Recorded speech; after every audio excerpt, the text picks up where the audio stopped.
Football. AM 560, The Answer. AM 560, The Answer. Welcome back to Get Down to Business. I'm your host, Shalom Klein. I'm thrilled to be joined on a very important issue by Elizabeth Fisher, the president and CEO of the Selah Freedom organization, a former Chicagoan, actually, although smarter than most of us, and actually have moved to a warmer climate. Elizabeth, thanks so much for joining us on Get Down to Business.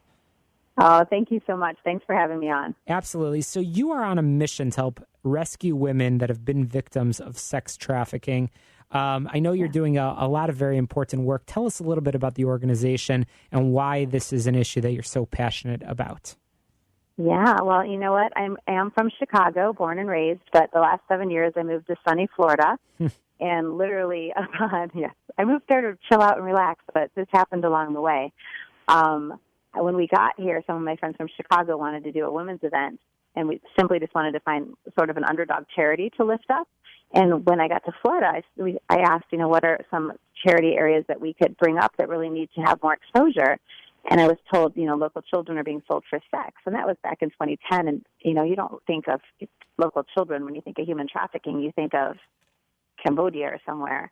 And so at the same time, we realized that that's the same thing happening in Chicago. And Chicago is actually the number 5 city in the country for our own children being sold and bought for sex by our own people.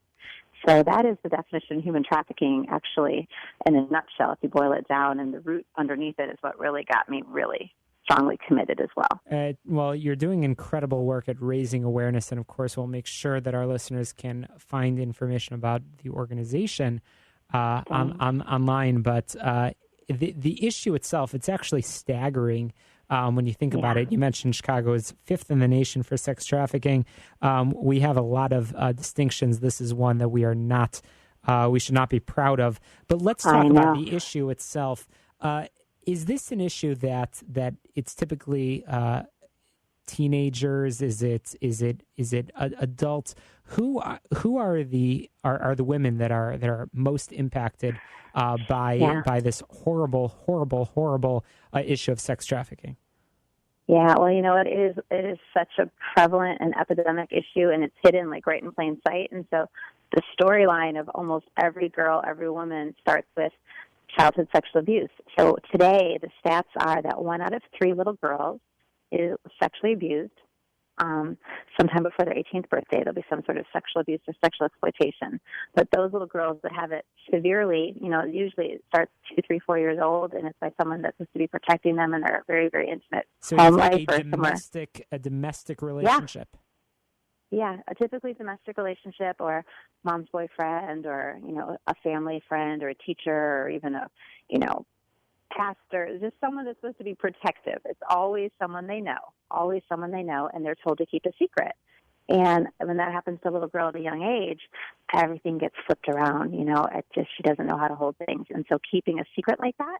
By the time they're 12 to 14, so what we know is that statistically, by 12 to 14, someone that's endured that type of regular abuse has to get away. Something sort of breaks in them. There's some sort of break.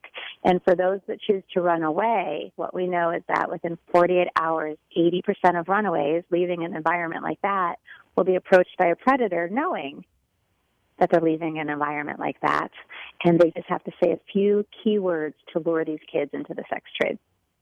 Wow. And how long are most of these young women, and really it is young women you're mentioning, very, very young age? Little boys and little girls, unfortunately, because we got the stat of 1 out of 5 little boys being abused. 1 out of 5, wow. So how long are most of them kept in sort of the world of sex trafficking? Yeah, in the life. The girls call it in the life.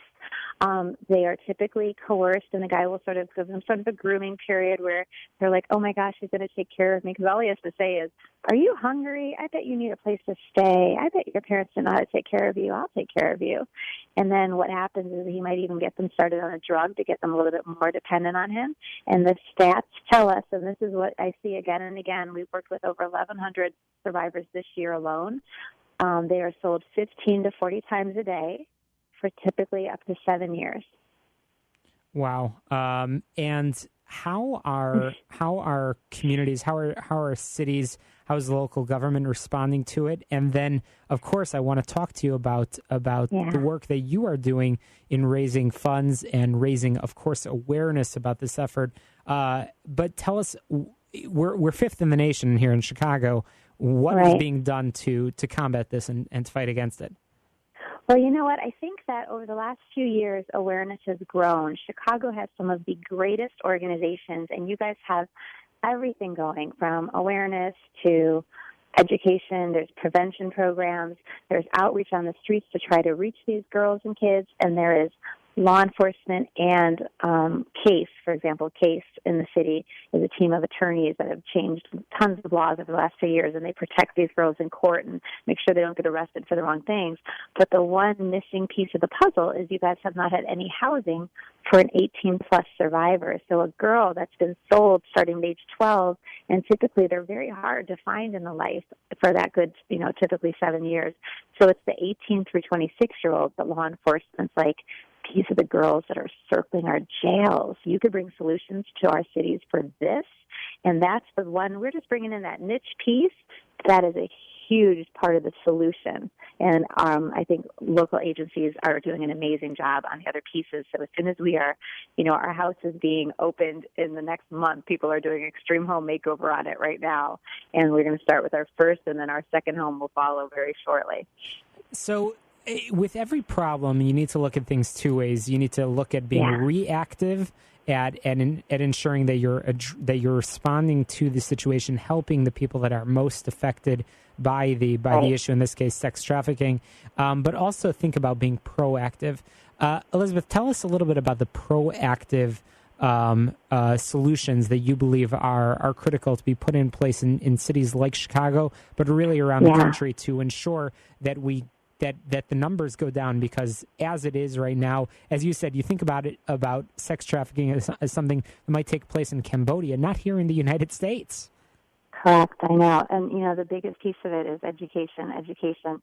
And I have a TED Talk in Oak Park coming up Thursday, October 27th, and I'm going to be speaking about a lot into the prevention side of it, because it is having these points of intervention and prevention that if you could reach, if we have an epidemic of our kids being abused, we know that we are ripe to get in there and intervene prior to them hitting the streets and getting into the hands of these predators. So there's some organizations in town that are in the schools, some are in the Chicago public schools, and we do a really amazing prevention program in Florida that you guys have, going on a smaller level here, but hopefully that's going to keep growing and everything's going to keep growing, because once a child hears and they're able to get that point of intervention, you could stop them from going down the road. And then even educating the public to look again, what's going on with little kids in your life. There's no such thing as a promiscuous seventh grader. There's clearly something going on with that kid, like to learn what the warning signs are to have these conversations and intervention. So I just think it's one of those topics that was never talked about. Well, and now it's starting to be talked about. Absolutely. Well, Elizabeth, I know this is the question you've been waiting for. How can our listeners get involved? How can they support your efforts and be involved in not just, again, being reactive, but actually being proactive and helping join the fight? Yeah, there are so many ways, and I'm so glad that you're asking. We have some volunteer training coming up. So depending on where people are located, we're going to keep rotating it around the city. But Saturday, October 29th, if people want to get involved, they can come to a training on that day. There's one in the city. There's one in the northwest suburbs. We'll be doing more trainings ongoing. But if they go to our website, which I love that you said our name correctly, it's Selah, S-E-L-A-H, freedom.com. But if they go to that website, maybe you can give that to your listeners later, they can click on the tabs at the top. It says regions, and you click on Midwest, and it gives you all of the opportunities to come and actually meet with us. And we still have a matching gift, so up to $50,000. So any gift that people make, and we need to close this gap of the $50,000 by the year end. So any gift will be doubled. And right now there's a house being transformed. So people want to, they're like, hey, I might not want to work with the girls, but I could come and I want to, transform a room or buy flooring for a room. Like there's physical, tangible needs. So depending on someone could be a volunteer, they could host a party with a purpose because that would help more people become aware. They could come to all these different levels. But and double the impact. That's fantastic. SelahFreedom.com. Lots of great opportunities to get involved, to volunteer, to learn more about Elizabeth's TED Talk. Lots of great opportunities to be educated, but to get involved and to really help on this important issue. SelahFreedom.com. Thank you so much for joining us on this very important issue. We'll be sure to follow up with you, check back in with you, and stay in touch. Thank you for the very important work that you're doing. Coming up after the break, we are going to be talking more about important issues in the Chicago community. You're listening to Get Down to Business, the show all about small business, jobs, and entrepreneurship. Don't touch that dial, Chicago. More for you coming up after this quick break. The mainstream media